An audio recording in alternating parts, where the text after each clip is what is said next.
All right, so welcome back to another episode of Timeout with the Sports Doctor podcast. We have another very interesting guest for you on the show today, and Ms. Mariko Gordon. Ms. Gordon is a chartered financial analyst, and she is the founder of Daruma Asset Management that she founded in 1995 and ran until 2019, where at its peak, she was managing $2.5 billion in assets. So she brings a wealth of knowledge to the show today. Welcome to the show. Very glad to have you here. This podcast is brought to you by Zero Gravity Skin, a prolific leader in the aesthetic devices market, delivering anti-aging, complexion clearing, hair growth, and pain management solutions across the globe. Featuring the Perfectio X, a 2-in-1 device which treats both pain and signs of aging and is actively working to reverse cell damage accumulated over time. Also, the Relaxio, which provides damaged cells with the vital energy necessary to quickly renew and recover in the most optimal way. For more information, please visit zerogravityskin.com and use code Dr.Derrick 30 to receive 30% off your purchase. Again, that's zerogravityskin.com, promo code Dr.Derrick 30. A pleasure to be here, Dr. Burgess. All right, so this is a special guest. So she's been featured by Wall Street Journal, also a guest speaker at the Wharton School of Business at the University of Pennsylvania. So very glad to have you on the show. And if you could just start off by kind of telling us about your life and early career, what led you into to be a financial analyst? So it's, I warned you about long stories, but I'll try to keep it short. So I grew up my mom is Japanese American. And my dad is, a WASP, classic white Anglo-Saxon Protestant. But they ran a rent-a-car franchise in the Caribbean. So I grew up in a business. So that's the other thing is my money management business was a small business. So that's where I have my interest in small business and my entrepreneurial kind of drive. My interest in the stock market, I think, started both from my grandfather, who worked his way up. He came from Columbia, Tennessee, worked his way up from a hayseed messenger boy on Wall Street to becoming a partner in an odd lot firm and had a seat on the exchange. So I grew up with these stories about the market. And my mom was really interested in the market as well, strangely. So because my dad died when I was 15, she subscribed to the American Association of Individual Investors, and I would read their things because it was interesting to me. So I kind of got it from a lot of business has always been fascinating and very alive for me. Mm-hmm. And I think that's the thing that people forget, that business is more like an animal, it's always changing, complex system, and that's intellectually engaging. I like the fact that you brought up that you grew up around business and you grew up around money and hearing these talks, because I feel that makes a huge difference. When you are growing up around money, you don't really even think about it, because now we're having these conversations personally around my kids, and I'll hear them throw around the terms, active versus passive and investments, and, oh, this person needs to get a coach, These things were foreign to me up until really the last 5 years or so. But the fact that my kids are growing up hearing these discussions and hearing us talking about it and talking about investments and should we buy this or should we not buy that? And then also one funny story is that them learning what money means and the value of money, because what we'll do now is give them a certain amount of money when they go on vacation and say, this is what you have to spend it as you may. So they'll go day one, you're at the souvenir shop and, oh, how much is this? No, I don't think I really want to put that much on, So we're trying to teach them the value of money versus just saying, hey, can I have? So, and that, we were talking about the relationship with your money. And some people are taught to fear money or hold on to it really tight, where others are taught that, hey, money moves and, just let it flow, and assets versus actually having cash in your hand is a whole different ball game. So, do you have anything you want to add to that? Yeah, I think it's really important to have a multi-generational idea about money, because in families that don't talk about money, it can create a lot of anxiety if there's issues, but like the kids can pick up on that. Or like I had my mother my ex at the time, my husband at the time, my kids, and we all met at the lawyer's office to do our wills and things like that. And it was very unusual that the conversation around money was that open and multi-generational. And I was stunned because I thought, my kids were adults, and it's like, this needs to be talked about because it causes problems later if you don't get comfortable with it. And the other thing, just about growing up with or without money, in my parents had their rental car, but it turned into a failure for them. So I saw what it's like to fail and then to start other businesses along the way.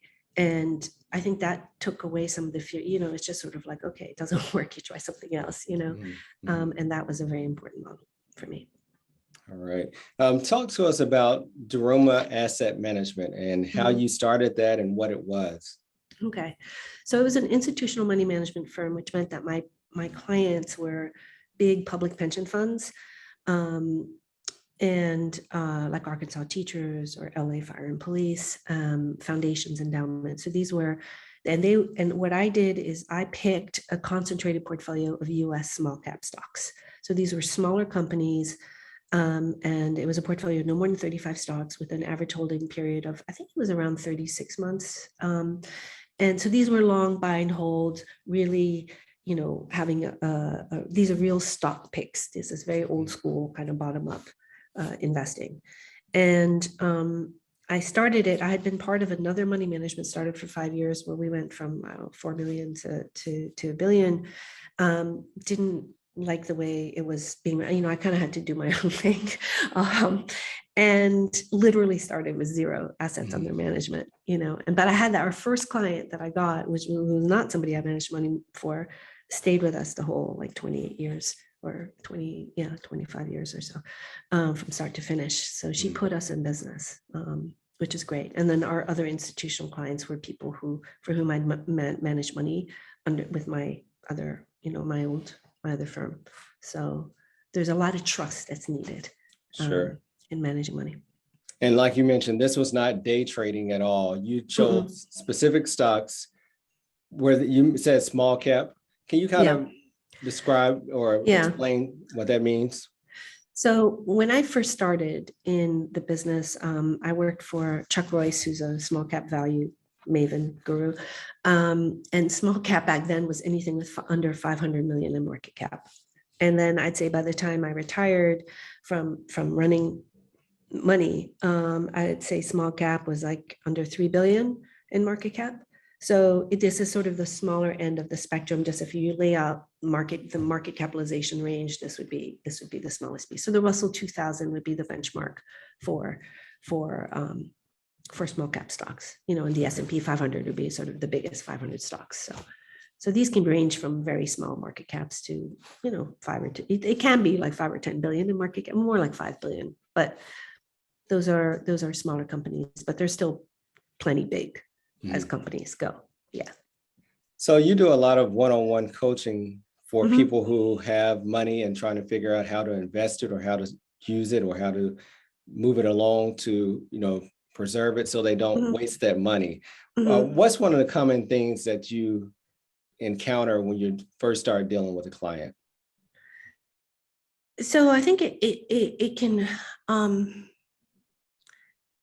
there's almost everybody has a unique fingerprint because we're all like unique beings, right? Yes. And we have our own, the family stuff and our societal stuff, and then our own personal experiences and our kind of neuro wiring. But I think the one message that I try to convey to everyone is how to feel empowered to take responsibility and stewardship for your assets and your wealth. That even if you outsource it to a financial planner or a financial advisor, that the responsibility ultimately is yours. And that just because they know something more than you, they're more knowledgeable, doesn't mean that your bullshit detector should not be turned on at all times, right? Yes. Or that you shouldn't evaluate them, or that you should forget that you're the client, And I think sometimes I find, particularly if people didn't grow up being taught how to manage it, or say their ex did all the finances and, they really have no idea, that it's almost like they show up and they go, here, take my money, do whatever. Right. And we wouldn't do that with our bodies. I mean, Right. except in some very specific circumstances. Right. But like, this is not, but we do that with our money all the time. And there's something about like, it can be so loaded. Like, I don't know responsibility. I don't know what to do with it. What if I make mistakes? There, all the stuff that gets in our way with money too. So whatever your thing is with money is also your thing in your relationships and your thing everywhere else. It's with your relationship with yourself or whatever. Ultimately, your relationship with your money is a reflection of your relationship with yourself, and how you interact in the world and how you deal with conflict and that kind of thing. So my number one thing is teaching knowledge is power. And then also a lot of people that I talk to really kind of don't want to know where they're at. Like, and I just tell them it's like a GPS, it's your longitude and your latitude. And you can't plan if you don't know, you can't plan your journey if you don't know where your starting point is. Yes. And there's no judgment, but like there's there can be a lot of self-judgment around, I should be further along than I am. Why didn't I do, right? All the regrets, everything. But so we kind of don't want to know. Yes. But the only way we can get empowered is to actually find out and know, and then go, I am starting from here and I want to go to Chicago, or I'm starting from here and I want to go LA. And then you figure out like, what's the best way to go, given your starting point and your mode of transportation, say, No, what you said was very loaded, number one, but I was that person 5 years ago where whatever wealth management company that my hospital or whoever trusted, they come in with their person and you sit down. How do you want to break up your retirement? I don't know. What do you think? Yeah. Now, this person could have just started the job and they don't really know about, not everyone's going to have the experience that you have when you sit down with them, whether it's a CPA or a financial planner. Many times they're trying to sell you a product, not help you with your wealth management or help you learn about it. So I think literacy is key. And it wasn't until I got interested enough to say, okay, I'm going to figure out the basics. I won't know everything about stocks. I won't know everything about my portfolio, but I can at least know the basics so I can have a conversation where when I sit down, the person knows that I have absolutely no clue about what's going on, because that's how you get taken advantage of. And that goes back to where you mentioned some people are fearful of where they are or ashamed of where they are because of the weird relationship with money. If you don't have money, that brings along some feelings. If you have money, sometimes that brings along feelings of even shame or, because you feel that money is bad. Many cultures have been taught that if you have a lot of money, that you can't be rich and go to heaven, or you can't be rich and be nice to people. So there's a weird relationship with money. And, I think that if you don't talk about money, then you're paralyzing yourself and you're halting the amount of growth that you can have. Yeah, 100%. I agree with you. Absolutely. Yeah. So for someone who is coming into a large sum of money, or let's talk about somebody who's starting a new job and they're trying to set up their retirement, where would you advise them to start? So if you're young, well, just anybody in general, right? It's remove the cognitive load, right? So the more you automate, the more you make one big decision and just have it be taken out of your paycheck, say, if, right? Then, and you get used to that. And meanwhile, the money is being put to work. And then as your income grows, to not grow your expenses, right? To sort of you want to enjoy life and your expenses can go up, but they just shouldn't go up one for one, right? That you can sort of enjoy that cushion and build that cushion, particularly if you're young and starting out. And if you're starting out, the power of compounding, just time, is your friend. So if you just start, like, even if it's $5, you've got the habit. And then you're watching that $5 do its thing, right? So that's my number one piece of advice is just start, don't overthink it. The other thing that I say is, look, and I've seen this. I was helping a friend look at, she had a $6,000 IRA with an advisor. There were 14 ETFs in a $6,000 IRA, right? Too complicated. Way too complicated. And Yeah. and they were taking 1% to manage a 6%, a $6,000 IRA, which should have been, in a low cost target date fund, say, right? And it's a way to, let's make it complicated so you don't know what's going on and it looks super complicated and we justify our fee, right?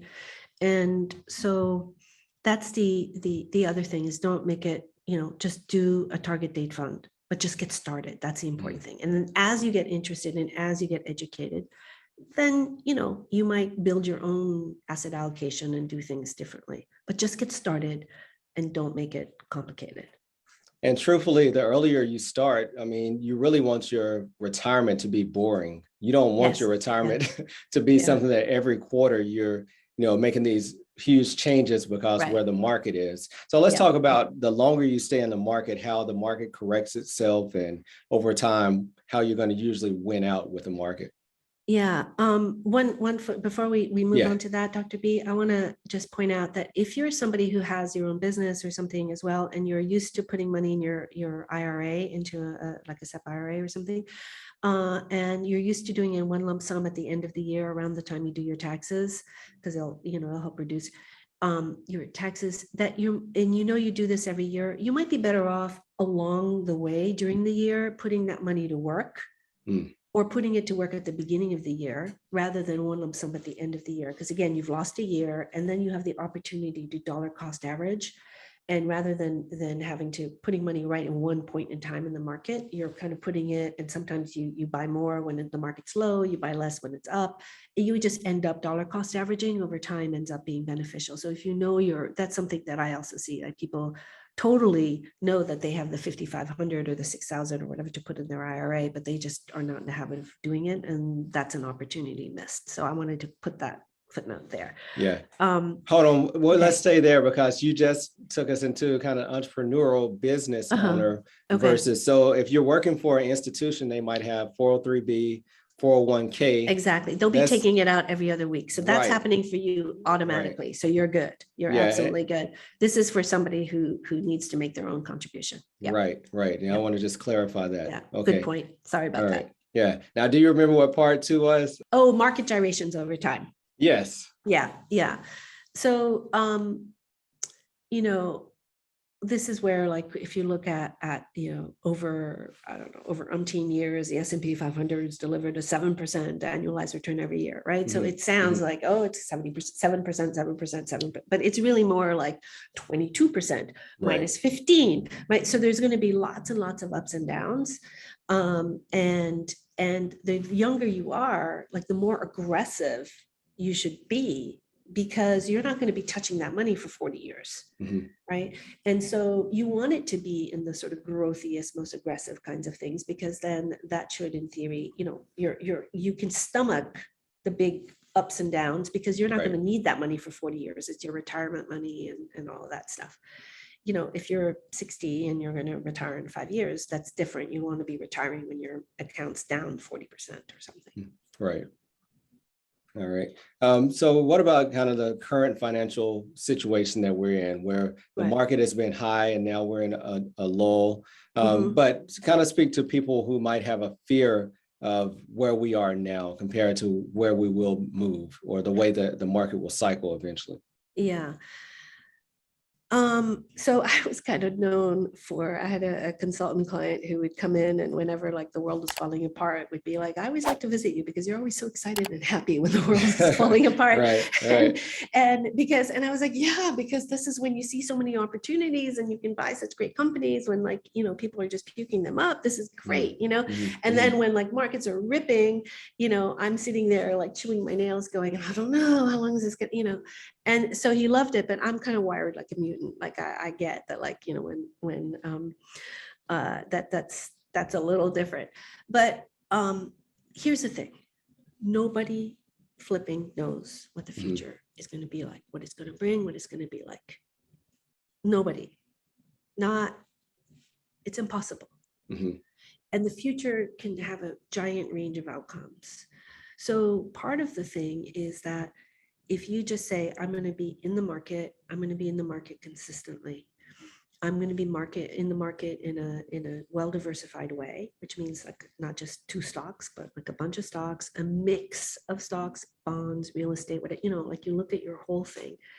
That is going to allow you to weather the sort of ups and downs in the markets without like losing your stuff, right? Like you won't like go have meltdowns. Now, if you're, it's kind of like if you mortgage your house and you put everything and you buy a bunch of like hot stocks on margin, right? That's not going to bring peace of mind when the world falls apart. Yes. Right? But when the world falls apart is when there's opportunity. So you kind of have to think like a fireman, or you have to train yourself to run into the fire, not away from the fire. But think of the fire as opportunity. Especially when you've been doing it the right way and you've saved, and this is the time, like you mentioned, that you get excited, because if you have a nest egg and you have your finances under control, and now you can get a little more careless, so to speak, to be able to make some bigger investments that are going to pay off in the long run. Yeah, and the thing is, you don't know, could the market be down another 20% between now and year end? Yes. Could the market be up 20%? Yes. Nobody knows, right? And so the market is constantly handicapping and readjusting every second of every minute, it's constantly trying to sort of figure it out. But you have to your time horizon is much longer than these micro adjustments being made. So part of it is, when the markets are down, like if you have extra save, it's an opportunity to put more money to work. And one of the things that institutions do, so big pension funds, and what they'll do is, if there's an asset class that's been really under pressure for a long time, like say real estate, it hasn't been the case, but say if it were that, they would actually take money. They would say, I want my portfolio to be 10% in real estate, and my stock portfolio is, should be 20%, but it's 25%. They'll take that 5% because it grew and allocated to the real estate. So they're rebalancing their portfolio to the area, taking money that's outperformed to put it in the area that's underperformed. So if you think about energy, for instance, right? So who could predict? There were actually some signs, but you know what I mean, right? We have this energy thing going on because of the war in Ukraine. So energy stocks have been on fire. Right? There was a time when you couldn't give away an energy stock. Right? It was just like, and I'm putting aside the environmental concerns. I just mean just as nobody wanted them. So whenever you have something an asset class that nobody wants, but actually functions in the world, it's not like pet rocks in the 70s, that was like a fad, right? And then nobody ever wanted a pet rock ever, right?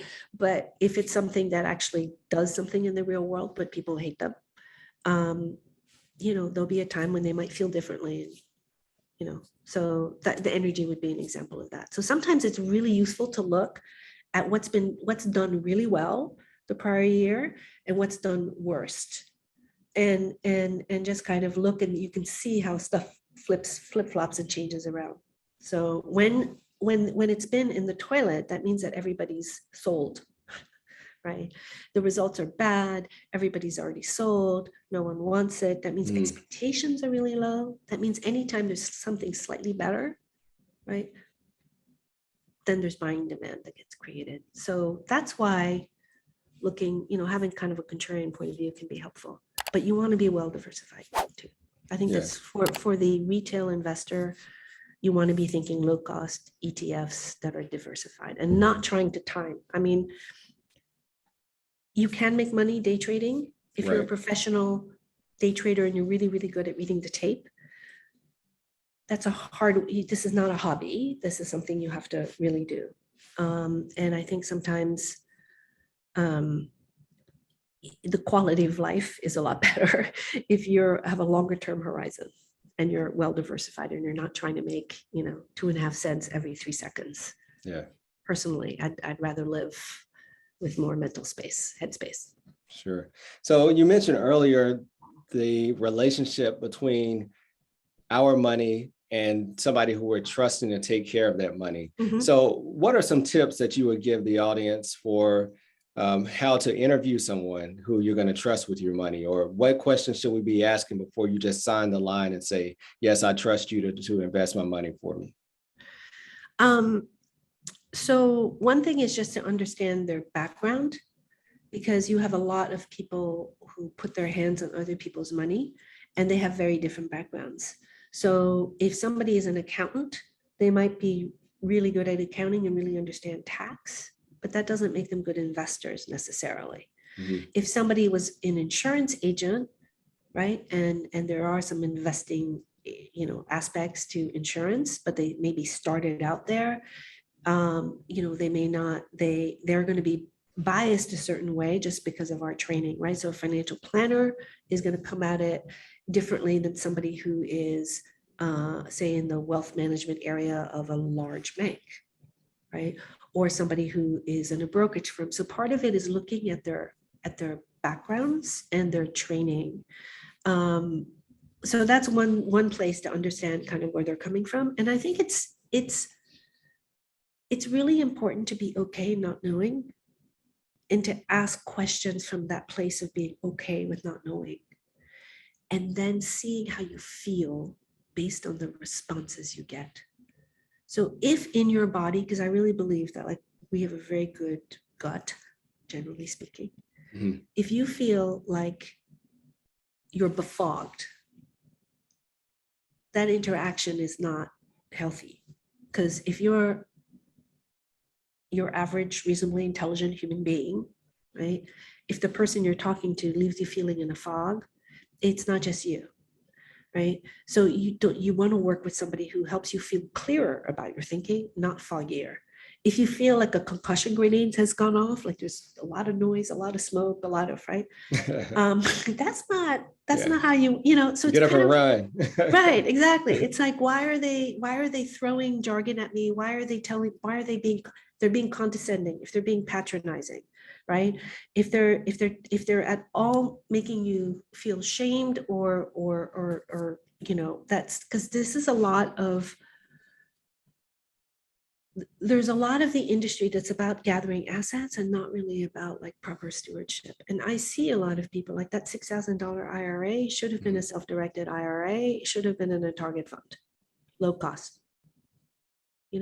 And actually with that person, their advisor actually sat on that money for 6 months at a time when it would have been really good if they put it to work, because I think it just fell through the cracks.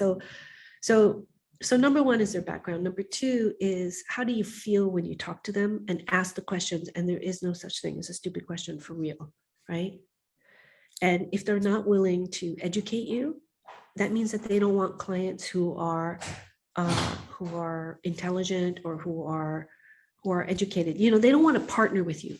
That's a better way of putting it, right? You want someone who's going to feel like a partner with you, where they'll explain to you, these are the choices, these are the reasons, these are, if it were me, this is what I might do. And they never forget that it's your money and that you are paying them. If you feel like you're working for the other person and you're the one paying them, that is a big red flag. So part of it is how do you feel? Like, it's okay not to know.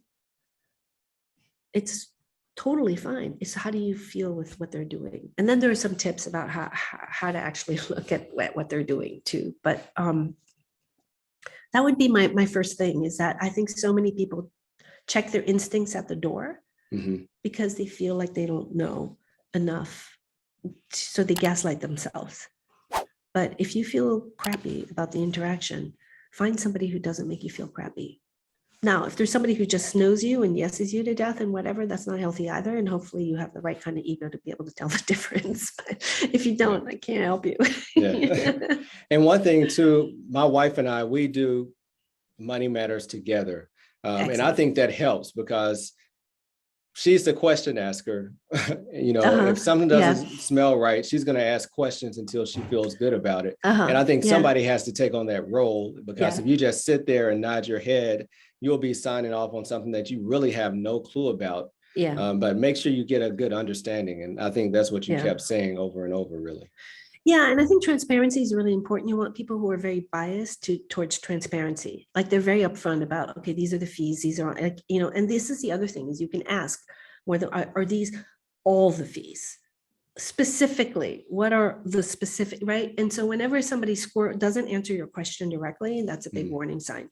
So it's great. And I think doing money together is really good because it's the same way, like you're a doctor, right? If somebody has something going on, right? It's good if there's somebody with them because the patient is not always in the headspace to be hearing everything. Absolutely. Right. So when there's a two of you there, right, then the patient's sort of consent to a procedure or something can be, you can feel like, they have somebody who can kind of complete the you feel more confident that the consent is informed because that other person has a capacity, like your wife, that other person's asking all the good questions, and then that makes you feel more confident. And I think couples doing money together is really good. There's no question that if you have more than one mind working at it, you'll get better results. Yeah, just kind of in the words of Dave Ramsey, there's always a nerd and a free spirit, right? And right, yeah. It helps to have that balance. So. Yeah, absolutely, because there's a risk taker, there's somebody who's risk averse, and if you can sort of meet in the middle, you're probably going to be all right. Yeah. So over your career, I'm sure you've dealt with a lot of truly wealthy people. Yeah. So what are some things that, I like to have these conversations between my colleagues. Sometimes we talk about being rich versus being wealthy. What are some of the common habits, so to speak, of wealthy people? So I think for one thing is that there's that kind of sense of safety, I guess, and confidence, because if you have enough of a financial cushion, you don't sort of sweat the small things, right? But I think just because you have money doesn't mean that you're capable of making money, doesn't necessarily mean that you're a good steward of that money or that you're in a healthy relationship with that. Because oftentimes in wealthy families, I've seen it can be whatever is dysfunctional can also be transmitted through money, either the use of it to manipulate and control, that kind of thing. And so then it can be, you can end up associating money with bad things, right? I think the other thing that wealthy people really know how to do is to they just have certain frames. So this is interesting because I'm not sure, you can have money but not have sort of frames that help you think about money. So like $1, you can have $2 bills, right? And then they're not equal value, right? But like that understanding, okay, an after-tax dollar is worth more than a pre-tax dollar, right? A liquid dollar is worth more than an illiquid dollar, really, right? Like simple things like that are mental frameworks around money. People who grew up in business or whose family hadn't and talked about it. That's important. Like what you're doing with your kids, they understand these things, and so like they know how to use debt in a way that is not likely to, they're not afraid of debt, and they're not likely to take on too much debt either, and then wipe themselves out, right? Because there's a kind of they can separate out the commercial from the emotional. Maybe that's the difference. I would say is the ability to separate the two up. Yeah, very good. All right, so on Timeout with the Sports Doctor, this is your final timeout. So you've seen a lot of money move, come and go. I'm sure you've seen people have money, lose money. You've seen people inherit a lot of money. But let's speak now to the young professional who is, going through all this schooling. You have some debt and you are just now getting a real paycheck, so to speak. How would you advise that person to, number one, develop a relationship with their money and learn about their money and start their career so that you can be set up for success in the future? So one resource that I really recommend to almost everybody is Ramit Sethi, who's a personal finance guru, I guess, who wrote a book called I Will Teach You How to Be Rich, which he sort of regrets that whole title. But he wrote it after he graduated from Stanford. He had a personal finance blog. And that book is a really great introduction to how, and he has a lot of resources that are free on his website, a lot of resources around just how to educate. So I would say automate, number one, so that you don't think about it and you get good habits just because you set it up to make it easy. You're not making a decision every month as to where to put money. It's so automate. Start as early as you can to let it compound, right? Time is your friend when you're young. Put as much, if you have a 401k, your company matches it, you definitely want it. That's free money from your company. You definitely want to get that, whatever that percentage is. And if you can, put it squirrel away as much as you can. The other thing is, it's not, so debt. So because now like people graduate with a lot more debt than they used to when I graduated from college in 83. I mean, it's a huge burden, right? Having a plan is important for it. So if you have a plan, then you're going to feel in control. It's really easy to look at that big number and just flip out relative to what you're making. But if you have a plan, then you know when my last payment is going to be.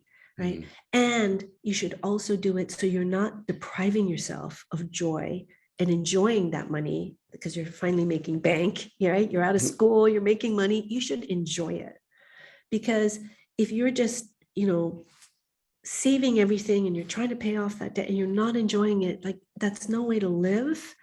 And you're not going to be bringing your best self to the world, to your work, to your relationships. It's going to make you have a scarcity mindset, and nobody wants to be hanging around with that. There's a richness to your life that you're giving up. But if you have a plan, and if you're like, this is great, my debt is great because it got me to medical school, right? And that got me doing what I'm doing, and there's no problem with that debt. Right? Because there's a lot of demonizing of debt. There's no problem with that as long as I have a plan, right? And I manage my debt appropriately. And, I live within my means, or if I don't, because I'm going to take a vacation, but I have a real plan to pay it down that actually includes the fact that I'm paying a lot of interest on my credit card debt. Sorry. Then that's fine, but I would say that's the main thing. If you have debt, have a plan, automate, and start investing right away. Definitely take advantage of your 401k. And don't make it, and start building not just your emergency fund, but your wealth fund too. And have a piece of it that's your joy tithe. There's an influencer on TikTok who is an intellectual property lawyer. And, she takes her bonus and she takes, a chunk of it to go down to pay down all her law school debt. And then she takes money that's her joy money, and she'll go buy a Chanel, purse, handbag. And because she worked really, really hard. And, and I think that's important to sort of realize that your money is just energy. So it's a tangible form of energy, and capital is just sort of built up energy, and it's kind of, what do you do with the capital to deploy? So if you look at your debt as you invested in yourself, I think you want to be in good relationship with your debt when it's educational debt, I like what you said about that. Number one, having a healthy relationship with your debt, but also having a plan. And it's your plan, not your friend's plan, not your family's plan, but your plan. I remember starting off with Dave Ramsey, which I think has some very valid points and principles, but the beans and rice and beans doesn't fit with everyone after you've been in medical school or training for 10, 12, 15 years. And you say, look, I want to at least be able to have a good meal every once in a while, or go on a vacation every once in a while. So, and debt, that's another thing. The relationship with debt is not always bad, because when you're poor, you think debt is a bad thing. When you're wealthy, you don't worry about debt. You just move the assets around. So having a healthy relationship with your money, having your own plan. If Dave Ramsey doesn't work for you, there are plenty plans out there, especially for a high earner, of how you can use, especially good debt, educational debt. If you have a low interest rate, 3-5%, which is when I was coming through school, medical school loans were at their lowest that they had ever been. So if I have something that's 3%, that debt, I don't need to rush that. I can be investing and making more money. So just have your own plan. Yeah, no, I think that's really important, having your own plan. And Shoot, there was something about the debt that just escapes me now. Yeah, sorry. No problem. Just it's just there's so much richness to all of this. Yeah. There's so many different aspects, and the idea of oh, I know what I want to say. This is actually really important. One thing that I also find in talking, and working with people around money is that the demonization of debt, right? So I'll often find people are over saving. Like there are some people who are really great, Yes. but they're over saving to illiquid. Well, that's good, but Yeah. but I they're did over that for a saving to while. illiquid assets. Yes. So they'll put everything in the retirement fund, which is like great for future you. Future you is going to love it, right? But current you might need some cash because maybe you're disabled for 6 months and you can't work, right? And the same thing is they'll prepay their mortgage. To your point, it might be like a 2% mortgage. They'll be prepaying it, which is good. I mean, yes, because but you have a 2% mortgage and you could be earning more, but also you're putting liquid money into an illiquid asset, and at the same time they have no emergency fund. They have nothing liquid. They don't have a brokerage, they don't have an investment account. So they save a lot, but then they put it all in things that if they were in a crisis, they wouldn't have that flexibility. And also prepaying your mortgage just means you're not going to pay for your house 5 times over, but you're also not going to get the power of compounding that if you start investing over 20 years. So there are definitely calculations that you can do when it would make sense to prepay your mortgage, but a lot of people just automatically start throwing money at their mortgage, and that may not be the right thing to do. That was the other thing that I found that was sort of surprising is again, to your point, you want to use debt in the right way. Yeah. Well, thank you for the wealth of knowledge that you brought to this show. This is an episode that I need to sit down and listen to multiple times because it's a lot to really just digest it. Tell my audience how they can follow you, how they can keep up with what you're doing, and if they want to work with you one-on-one, how they can reach out to you. Sure. So my website is Mariko Gordon, which I think is going to be in the show notes. So it's Mariko Gordon. I'm on Twitter at Mariko Gordon CFA, LinkedIn, everywhere. I'm going to be doing a class in September on financial intimacy for business owners. So I've found a lot of business owners are really good at running their businesses, but they're not super comfortable with the love language of their business. Maybe they've had some math anxiety. Maybe they've been terrorized by spreadsheets or accountants, right? And they're just not. And I feel like it's kind of like if you're in a sexless marriage, or if you're like lots of booty calls but no emotional intimacy, right? I mean, I'm just saying, like, it could be your thing, but if it's not, you may want to have more about. And so, being comfortable in the financials, knowing how to hear the story that's being told is and how to sort of talk back, have a conversation with your business is something that I thought that that I'm going to be teaching. And I want to give this example really quickly, which is that, if your kid shows up with a fever of 104, right? You don't start thinking, what's wrong with my kid? Like, as a character flaw, what's wrong with me? I must be a bad parent because my child has a fever of 104, right? You get curious, right? How long has you had the fever? Is it going up? Is it going down? What are some other symptoms? Do we go to the emergency room? Do we not? Do we call, right? You don't make bad data, a fever of 104, be a character judgment, a character flaw. And a lot of people in their business do that.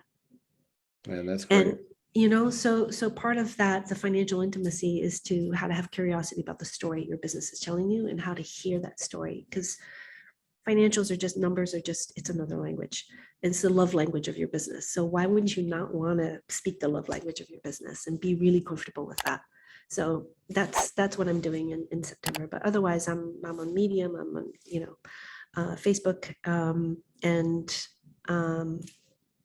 I write a lot about these things. It's a very rich topic, everything from the markets to sort of money psychology. Absolutely. Absolutely. Once again, thank you for sharing with us. I will get that information to pass along to the audience about how, if they're interested in coming up and enrolling in your upcoming course, how they can do that. And just thank you for coming on. Well, thank you for having me. This was a lot of fun. I know we went into a lot of places, and if you ever Yeah. want me to just focus on one thing, I know I can do that. So No, but this is good. lovely. This is the bird's eye view, and then you can always hone in on something specifically. Yeah, that'd be great. All right. Thank you again. Thank you. Thank you for continuing to support this podcast. If you enjoyed this episode, then please leave a 5-star review. And if you haven't done so, subscribe so you continue to get the updated episodes. Until later, peace.